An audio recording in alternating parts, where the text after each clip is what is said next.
Mamlife ulibele kuhlala ezilalini siyatshathi nabangabalazi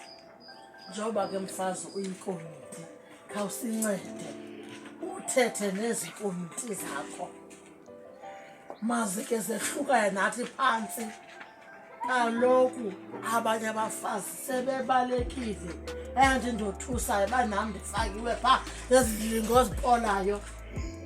kaloku njengoba usebenza nathi khawube ngakuthi. Mamlife suba netshiki ngoba kaloku sithatha sonke ubugqirha obu yinto yethu yimanathi ngoba i-evidence umamzangwa ewisibhasi ayikho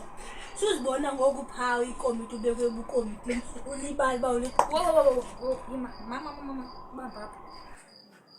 bambi nje akulinge mqoka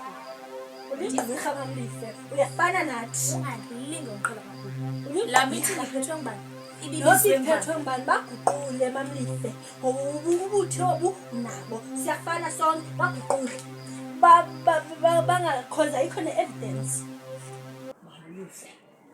into nontombi omawuyithethe inye vo khawubabuza umbuzo uba ngubani onobungqina obekhona ebhasini xa idudulwa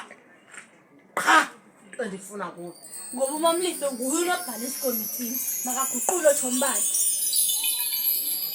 noba nicoma imithingi yam leya ngabangani bakho abaya Mamlife niyayazi uba ndiyafika ndisuke ezilalini ndizofika sendiguqula izinto ngoba baxelele Mamlife ubuye ezilalini uyazi nothi unobhala ungazinix baguqule Mamlife nje isuke kuthi ngoba ubuthi obu bebethu sonke nomamzangwa sonke apha kuloo nto sikuyo ngoba uthe umngane wethu akudala uzoba bubethisa ngotholo sebali asifuni ndiyofika apha Mamlife baguqule ndigqibile ndiyile kuloo nto ndithi baguqule sithi sisiya emithingini ingathethwa loo nto kuthethwe enye into.